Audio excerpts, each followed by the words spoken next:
je suis très heureuse de présenter aujourd'hui au Sénat cette proposition de loi dont l'objet est certes ambitieux, mais nécessaire et réaliste: rétablir le lien de confiance entre la police et la population. Après ma participation à la mission d'information transpartisane relative aux émeutes qui ont suivi la mort de Nahel Merzouk, je partageais globalement les constats réalisés, mais j'avais un désaccord profond avec les causes de ces émeutes, mais aussi et surtout les recommandations. En effet, c'est la multiplication des petites frustrations ou petits incidents, comme les contrôles d'identité réguliers qui font partie du quotidien de ces jeunes, qui minent la confiance dans la police et alimentent un fort sentiment d'injustice et de relégation. Rappelons-nous, en novembre 2005, Bouna Traoré et Zianette Benna rentrent d'un match de foot et décèdent tragiquement dans un transformateur électrique après avoir pris la fuite par peur d'un contrôle d'identité. En 2015, 18 jeunes déclaraient avoir subi durant 2 ans des contrôles quotidiens et humiliants dans le 12e arrondissement de Paris, toujours par les mêmes policiers. En 2017, 3 jeunes qui rentraient d'un voyage scolaire à Bruxelles sont les seuls du train à être contrôlés gare du Nord. Chaque jour, dans de nombreux quartiers de notre République, des mineurs de 8, 10, 12 ans sont contrôlés sans raison apparente. Et j'insiste sur ce sans raison apparente, car le seul motif récurrent est bel et bien leur couleur de peau. Aujourd'hui, en France, les jeunes hommes entre 18 et 25 ans perçus comme noirs ou arabes connaissent une probabilité 20 fois plus importante que le reste de la population de subir un contrôle. Alors que chaque année, 32 millions de contrôles d'identité piétons sont réalisés, combien d'entre vous, chers collègues, ont déjà vécu un contrôle d'identité sur la voie publique ? Probablement aucun ou très peu. Statistiquement, ça devrait être 1 sur 2. Ces chiffres, ces constats clairs et précis qui vont de la Défenseure des droits à la Cour des comptes nous permettent d'arriver à une conclusion sans appel. Aujourd'hui, dans notre République, des personnes se font contrôler par nos forces de l'ordre sur la base de leur couleur de peau. Et comme élus de cette République, nous ne pouvons pas accepter cette situation. Nous ne pouvons pas accepter que des citoyens se sentent exclus et mis au banc de notre société parce qu'ils n'ont pas l'air français. Le contrôle d'identité est bien le symbole et le point de cristallisation, parfois même l'élément déclencheur d'une relation abîmée entre une partie de la population et les forces de l'ordre. Depuis 2005, rien n'a changé dans cette relation. Pire, elle s'est même dégradée, car les politiques n'ont rien fait. Et j'en prends bien évidemment ma part de responsabilité. Au pouvoir de 2012 à 2017, les socialistes avaient promis la mise en place du récépissé et ne l'ont pas fait. C'était une erreur. Mais je considère aussi que beaucoup d'autres choses ont évolué ces dernières années et qu'il est aujourd'hui indéniable que la loi doit être modifiée. 2 éléments nouveaux sont à souligner en particulier. Premier élément, la justice reconnaît l'existence de contrôles discriminatoires. La Cour de cassation, le Conseil d'État, la Cour européenne des droits de l'homme, toutes ces institutions judiciaires ont reconnu la pratique de contrôles discriminatoires. L'État français a été condamné pour faute lourde. L'ONU et le Conseil de l'Europe, pas plus tard qu'en février 2025, ont appelé la France à mettre en place un dispositif permettant la traçabilité des contrôles d'identité. Deuxième élément, ce sont maintenant les forces de l'ordre elles-mêmes qui reconnaissent qu'il y a un problème avec les contrôles d'identité et avec la législation en vigueur. Selon une étude du Défenseur des droits publiée le 27 février 2024, 39,2% des policiers et gendarmes interrogés jugent les contrôles d'identité peu, voire pas efficaces pour garantir la sécurité d'un territoire. Ce chiffre élevé est le signe d'une perte de sens de cette mission, voire du côté contre-productif de cet acte pour beaucoup d'agents de la force publique. Le chiffre avancé par la Cour des comptes, 47 millions de contrôles d'identité réalisés chaque année, montre le caractère extrêmement chronophage de ces actes qui constituent souvent une perte de temps pour les forces de l'ordre. Marie-France Monégé-Guillaumarche, ancienne directrice de l'IGPN de 2012 à 2018, a déclaré il y a quelques mois dans la Revue française d'administration publique: « Je suis persuadée qu'il faut modifier la loi sur le contrôle d'identité. Finalement, on met les policiers en danger en leur demandant d'appliquer une loi qui est d'une complexité telle que rares sont ceux, moi la première aujourd'hui, qui sont capables d'expliciter les 4 cas du contrôle d'identité. Il faut repenser le contrôle d'identité qui n'est plus accepté socialement et développer d'autres modes d'intervention. Tenir un territoire par les seuls contrôles d'identité n'a aucun sens et met les policiers en danger. La question est très difficile, il faut avoir le courage politique de la poser. » Le rapport du comité d'évaluation de la déontologie de la police nationale a mis en lumière des pratiques de contrôle d'identité souvent abusives et discriminatoires, particulièrement dans certains quartiers. Il a formulé comme recommandation l'annonce systématique des motifs de contrôle et l'utilisation des caméras piétons. Les choses changent, la société évolue, chers collègues. Il n'y a que sur une partie de ces bancs que certains ne veulent pas voir cette réalité. Je tiens à rappeler ici mon attachement au travail exemplaire de nos policiers et gendarmes, très souvent mis à mal par un manque criant de reconnaissance et de moyens, comme par une hostilité croissante de la part d'une partie de la population. Le travail de patrouille des agents est rendu de plus en plus difficile. Il conduit à des violences et agressions envers les forces de l'ordre qui ne sont pas acceptables. C'est une réforme bien plus profonde de l'action des forces de l'ordre qu'il faudrait mener. Il semble essentiel de revenir à une forme de police de proximité qui travaillerait à la prévention en dialoguant régulièrement avec les habitants plutôt qu'à la répression sur le mode constant de l'urgence. La formation des forces de l'ordre devrait également être revue. Mais tout cela ne peut pas se faire via une proposition de loi dans le cadre d'une niche parlementaire. Aussi, j'ai décidé de me concentrer sur ce problème criant des contrôles d'identité avec un objectif: plus aucun contrôle d'identité ne peut avoir lieu sans raison. Que propose donc la proposition de loi ? Le premier article vise à inscrire dans la loi de façon explicite l'exigence de critères excluant toute discrimination afin de procéder à un contrôle d'identité. Le rapporteur avance que le droit existant suffit. Or, cette interdiction apparaît uniquement dans la partie réglementaire du livre 1er du Code de la sécurité intérieure. Elle a donc moins de valeur qu'une disposition législative. Je souhaite également ajouter dans la loi que ce contrôle doit être motivé et est susceptible de recours. L'article 2 modifie les alinéas 7 et 8 de l'article 78-2 du Code de procédure pénale. Pour les réquisitions écrites du procureur de la République, il instaure l'exigence d'une demande motivée du représentant de l'État dans le département, du préfet de police de Paris ou du procureur. Aujourd'hui, ces réquisitions sont en réalité très souvent rédigées par la police elle-même, puis validées par le procureur. Autre élément très problématique dans notre droit, les contrôles dits administratifs qui permettent de contrôler une personne, quel que soit son comportement, pour prévenir une atteinte à l'ordre public. Tous les spécialistes du sujet le disent, ces contrôles administratifs laissent une trop grande place à l'arbitraire. Aussi, je propose de les autoriser uniquement pour assurer la sécurité d'un événement, d'une manifestation ou d'un rassemblement exposé à un risque d'atteinte grave à l'ordre public. L'élément central de cette proposition de loi est l'instauration d'un dispositif d'enregistrement et de traçabilité des contrôles d'identité. Concrètement, un récépissé mentionnant le fondement juridique et les motifs justifiant le contrôle d'identité, les suites qui peuvent y être données, l'identité de la personne contrôlée, la date, l'heure et le lieu du contrôle, le matricule, le grade et le service de l'agent ayant procédé au contrôle. Enfin, la proposition de loi précise que les contrôles d'identité doivent être enregistrés systématiquement par les caméras mobiles. Il est nécessaire de permettre à une personne qui considère avoir eu plusieurs contrôles d'identité dans la même semaine sans raison et parfois plusieurs fois par jour de pouvoir déposer un recours, d'engager une procédure judiciaire. Pour cela, il lui faut des preuves. Cela passe par la traçabilité via un récépissé en cas de contrôle, mais aussi par l'enregistrement vidéo. Aujourd'hui, les personnes contrôlées n'ont aucune preuve de leur contrôle afin d'effectuer un recours. 94% des contrôles n'ont aucune suite judiciaire. Monsieur le rapporteur, il semble évident que c'est le manque de preuves qui explique le faible nombre de signalements. Face à ces faits de discrimination reconnus et documentés et face à nos propositions constructives qui découlent de nombreuses heures d'audition, la droite du Sénat nous répond « circuler, il n'y a rien à voir ». Le rapporteur ose nous dire que les discriminations, c'est avant tout un ressenti.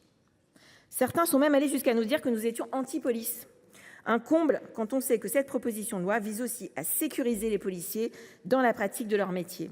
Pourquoi un policier qui fait bien son travail devrait s'inquiéter de devoir délivrer un récépissé, lui qui délivre quotidiennement des amendes, ou de devoir enclencher sa caméra piéton ?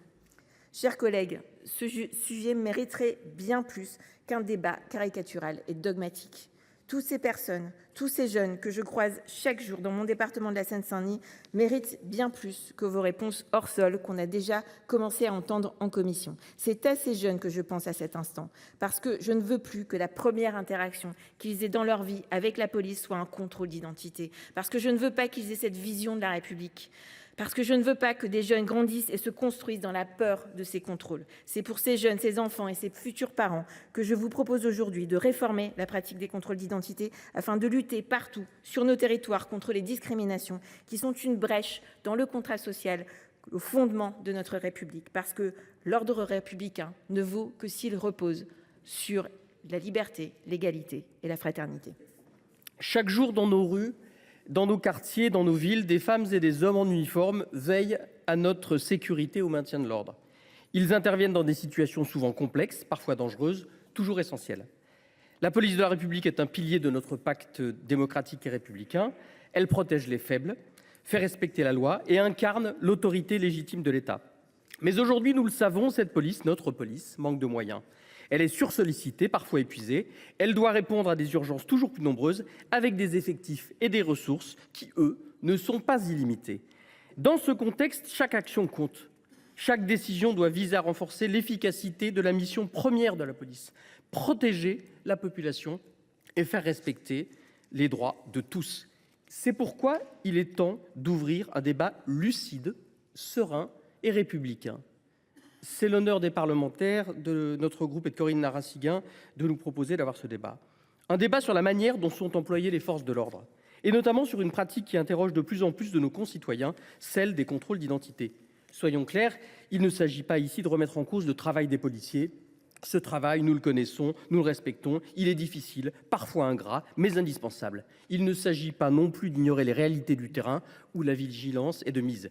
Les exemples récents d'agressions contre les forces de l'ordre parlent d'eux-mêmes, mais il faut entendre ce que disent certains Français. Ceux qui parfois se sentent contrôlés, non pas pour ce qu'ils font, mais pour ce qu'ils sont. Et cela pose une double question. Une question d'efficacité d'abord et une question de justice ensuite. Sur l'efficacité, de nombreuses études, y compris des rapports provenant de la police elle-même, montrent que la majorité des contrôles d'identité ne débouchent sur aucune procédure. De plus, 40% des policiers et gendarmes s'interrogent sur l'utilité de ces contrôles. Ni infraction constatée, ni délit relevé. C'est pour cela que nous devons mettre en place une traçabilité des contrôles d'identité qui permettrait de suivre les 32 millions de contrôles effectués par la police afin d'établir si l'ensemble de ces contrôles a une réelle utilité. Or, dans un contexte où chaque heure de présence policière est précieuse, où chaque patrouille compte, peut-on encore se permettre d'allouer autant de temps à des pratiques dont l'utilité opérationnelle peut sembler parfois marginale ? Ne faut-il pas au contraire redéployer ces moyens humains vers des missions plus efficaces, lutte contre les trafics, présence sur les points de deal, protection des victimes de violences ou encore prévention auprès de la jeunesse ? L'idée n'est pas de supprimer la totalité des contrôles d'identité. Ce n'est pas ce que Corinne Narassiguin propose. L'idée est d'en restreindre le caractère massif qui a forcément pour conséquence des dérives. C'est là que réside le cœur de notre proposition. Réallouer une partie des ressources aujourd'hui mobilisées pour des contrôles d'identité massifs et parfois arbitraires vers des missions de proximité, d'écoute, d'action concrète. Là où la police est attendue, là où elle est utile. Et cette réforme n'est pas simplement une question de stratégie, c'est aussi profondément une question de justice. Car lorsque certains citoyens se sentent constamment suspectés, constamment surveillés, ils finissent par douter de l'impartialité de l'institution qui les contrôle. Cela abîme le lien de confiance entre la population et sa police. Cela crée de la défiance, de la distance, parfois de la colère.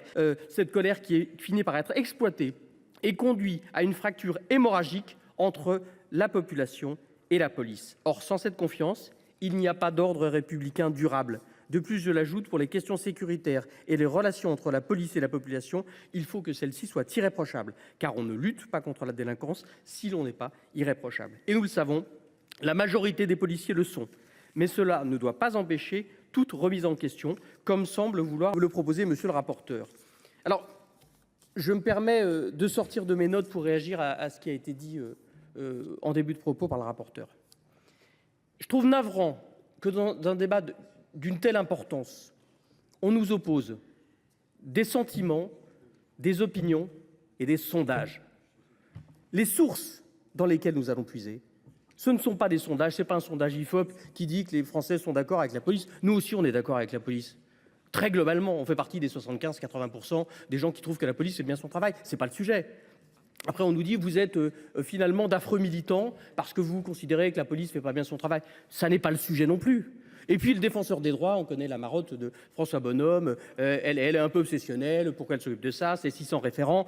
Bon, on connaît tout ça. Mais les militants dans cette affaire, ce n'est pas nous. Les militants, ce n'est pas nous. Parce que quand on propose ce texte, on est profondément sur l'idéal républicain. On évite qu'une partie de la population se sente avec des droits amoindris.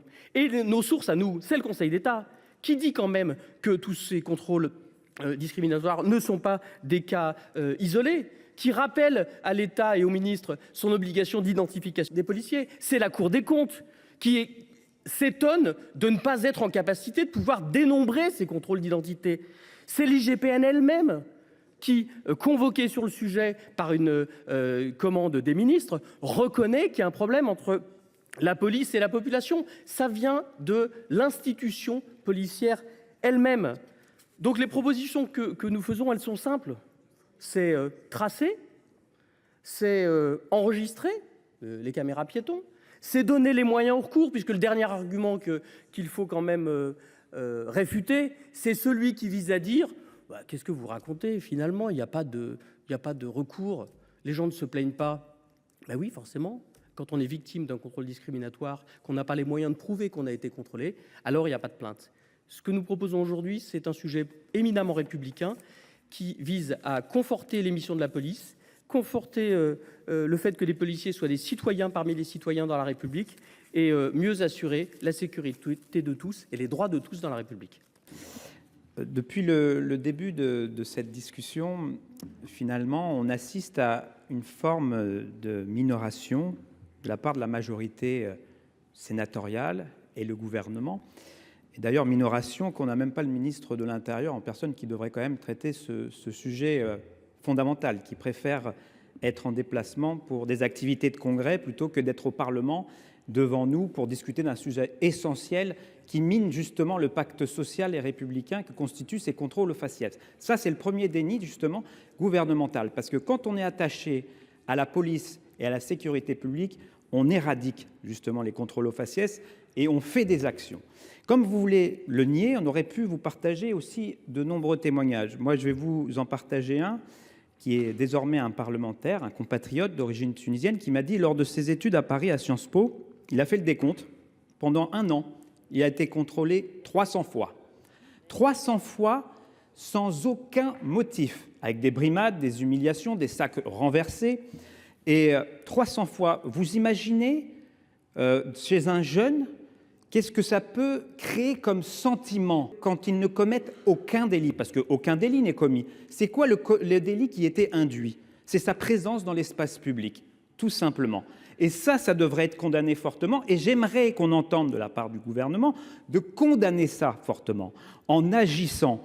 Et il y a des pays qui agissent avec des récépissés, comme cet article 3. Il y a notamment le Royaume-Uni, l'Espagne, renseignez-vous. Le Canada a mis des politiques en place où c'est pas compliqué, vous ne commettez pas de délit, pourquoi on vous contrôle? Il faut le justifier. Il faut justifier justement qu'on vous contrôle, parce que soit vous commettez un délit ou parce qu'il y a l'intention de provoquer un délit.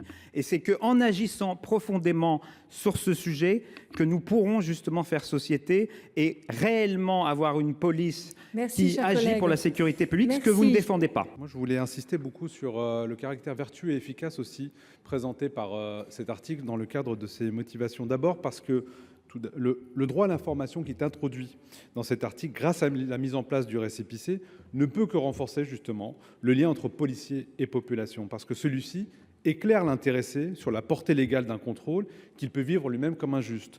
C'est une mesure qui ne va pas à l'encontre de la simplification, elle y participe d'abord parce qu'elle encadre les contrôles d'identité et on limite ainsi les contrôles abusifs, inutiles et chronophages, comme ça a pu être rappelé par mon collègue précédemment, Yan Chantrel, pour concentrer l'action policière là où elle est réellement nécessaire. Moins de contrôles injustifiés, et on donnait le chiffre tout à l'heure de 32 millions de contrôles effectués chaque année, c'est moins de charges pour les agents, plus de temps pour lutter efficacement contre la délinquance et une action publique plus lisible et plus juste.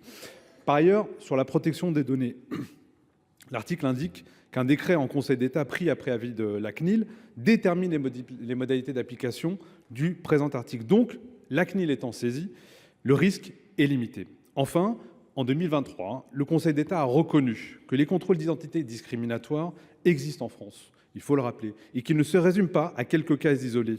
C'est un constat lucide qui est partagé par des milliers de nos concitoyens. Et face à cette réalité, il faut le redire, le récépissé de contrôle, c'est un outil de transparence. Un outil de transparence qui peut être numérique, qui change tout. Il permet de documenter des pratiques, de responsabiliser les agents, mais aussi, et on le redit, de protéger les citoyens, de protéger les policiers également contre les accusations infondées. Ce n'est pas une contrainte, et je le présente tel quel, c'est une garantie. Je vous écoute depuis le début de ce débat. L'instauration de l'attestation de contrôle d'identité est un sujet que je défends depuis bien longtemps. Je vous regarde. J'écoute le récit absolument effrayant qu'a fait notre collègue à l'instant sur le contrôle 300 fois dans la même année d'un désormais collègue tunisien. Et je me demande, en vous regardant, quand avez-vous été contrôlé la dernière fois?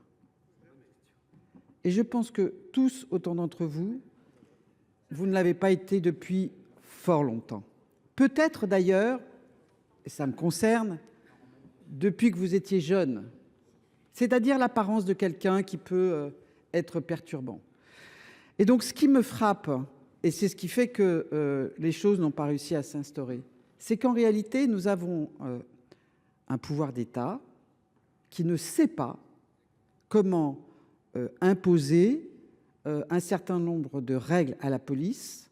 Ça a été fait dans les années 80 avec l'article 78.2 de Code de procédure pénale, parce qu'avant, il n'y avait pas d'encadrement pénal du contrôle d'identité. Ça a été fait ensuite avec les caméras piétons, puis le RIO. Et ça s'est arrêté là.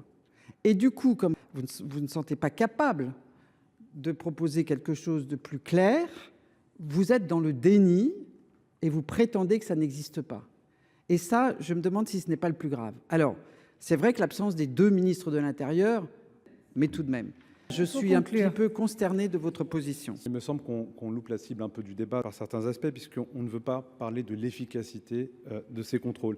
Et puisqu'on en est à faire de l'archéologie politique, telle que souhaite monsieur le rapporteur, moi j'ai le sentiment quand même que lorsqu'on parle de doctrine, de posture de la part de notre police nationale, il faut peut-être remonter un petit peu avant encore. Sur ces questions de contrôle et de récépissé, moi j'en ai eu pas mal des contrôles dans ma jeunesse, pour une raison qui m'échappe.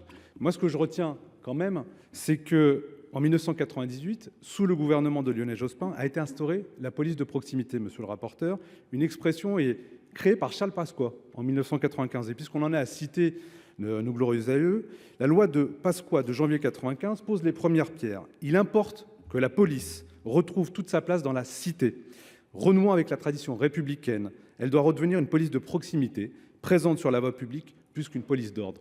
Et moi, j'en reviens aussi à une approche fondée, c'est ça que nous souhaitons, et je pense que c'est là où nous voulons interpeller nos collègues au cours de ce débat, une approche fondée sur la présence, sur l'écoute et la prévention des policiers qui sont visibles, connus dans les quartiers, qui agissent avec discernement pour désamorcer les tensions. Et c'était ça, la police du lien, pas de la confrontation. Et malheureusement, cette démarche, elle a été brutalement arrêtée en 2003, et vous vous en souvenez, parce que Nicolas Sarkozy, alors ministre de l'Intérieur, a assumé vouloir tourner la page, je cite, d'une police dite sociale. Résultat, et on est en train d'en parler aujourd'hui, une rupture assumée avec le terrain, une vision strictement répressive et la montée d'un sentiment d'abandon et la rupture d'un lien de confiance, pas seulement dans les quartiers, c'est ça dont il faudrait prendre conscience ce soir, mais une rupture de la confiance entre la police et la population. Voilà ce que je voulais apporter, monsieur le rapporteur, à votre archéologie. Je dois avouer que c'est toujours très désarmant de voir la mécanique qui se met en place, que la droite sénatoriale n'ait pas le souhait de voter pour le récépissé, dont acte. Mais du coup, la stratégie qui consiste à proposer des amendements de suppression sur chacun des articles finit par faire en sorte que les mêmes collègues de la droite sénatoriale votent contre des choses qu'ils ont eux-mêmes demandées, voire contre des choses de bon sens. D'abord de bon sens, et Corinne Narassiguin le rappelait à l'instant, parce que c'est la meilleure protection des policiers et des gendarmes que d'être eux-mêmes protégés par l'activation de la caméra piéton. Et puis, je relisais avant de venir en séance les arguments développés par des collègues de LR et de UC, soit dans des débats parlementaires, il y en a eu quelques-uns récemment, sur le fait que soit autorisée l'utilisation de caméras piétons, par exemple dans les transports, pour la police des transports. Et puis, il y a un certain nombre de questions écrites. Alors, je n'ai pas regardé toutes les questions orales, j'avoue. Je m'en suis tenue aux questions écrites. Mais alors, il y a un grand nombre de questions écrites dans lesquelles des collègues demandent l'extension, un plus grand nombre de caméras piétons, de la poursuite d'expérimentation. Alors, on a eu les agents de la pénitentiaire, les pompiers, oui, non, peut-être, pas tout de suite, expérimentation. Bref. Et alors, c'est marrant parce que, pour le coup, moi, j'ai lu attentivement les arguments développés. Donc, c'est compliqué. Je passe sur la jurisprudence constitutionnelle, mais c'est aussi parce qu'il y aurait des contraintes matérielles difficilement surmontables. Je lis l'essentiel, hein. En particulier s'agissant du nombre de caméras nécessaires et des capacités de stockage requises. Bon, ce n'est pas des arguments qui ont été beaucoup développés dans les questions posées par nos collègues LR et UC quand ils demandent à ce qu'on étende le périmètre, le champ, les métiers concernés, les expérimentations. Bref, je nous appelle à rester sérieux. Vous ne voulez pas voter pour cette proposition de loi, dont acte, mais ne faites pas semblant de trouver des arguments raisonnables lorsque vous votez déraisonnablement. Je voudrais remercier nos collègues de droite parce qu'ils m'ont fait rajeunir de 8 ans au moment de la loi égalité citoyenneté où on avait exactement les mêmes débats. Et pourtant, nous avons avancé dans ce cadre puisque, même si vous avez voté contre cette loi égalité citoyenneté, dans ce cadre, il y a eu la délibération en lien avec Bernard Cazeneuve, à l'époque ministre de l'Intérieur, une décision d'expérimenter les caméras piétons, avec un décret que j'ai retrouvé ici, donc de mise en œuvre du 25 avril 2017. L'objectif a été rappelé par mes collègues, sécuriser la relation de confiance entre les citoyens et la police qui fait son travail de contrôle. Je tiens à le dire très simplement, 2017-2025, Madame la Ministre, vous ou vos amis, je ne sais pas, du socle commun, qu'est-ce qui s'est passé depuis 2017? Est-ce que l'expérimentation est évaluée? Est-ce que vous avez mis en œuvre les moyens financiers depuis 2017 pour permettre aux policiers de disposer des outils en nombre suffisant et en qualité suffisante à l'époque de l'intelligence artificielle, aujourd'hui, pour permettre ce contrôle? J'entends vos remarques sur le récépissé. On l'a eu les mêmes il y a 8 ans. Mais il y avait un consensus potentiel sur les caméras piétons et sur leur systématisation, y compris en termes d'utilisation. Pour moi, un policier qui sort de sa voiture, il doit enclencher immédiatement, sous peine de sanction, la caméra piéton pour sécuriser cette relation de confiance. Donc, c'est une solution. Manifestement, j'ai bien compris qu'on n'allait pas vous convaincre ce soir. Mais l'objectif, dans ces dizaines de millions de contrôles, c'est qu'il n'y ait plus aucun contrôle au faciès. Qu'il n'y ait plus aucun contrôle au faciès. Un contrôle au faciès, c'est un contrôle de trop. Et donc, j'espère au moins que l'article 4 pourra faire l'objet d'un suivi bienveillant de la part de la droite sénatoriale, y compris au travers d'un scrutin public.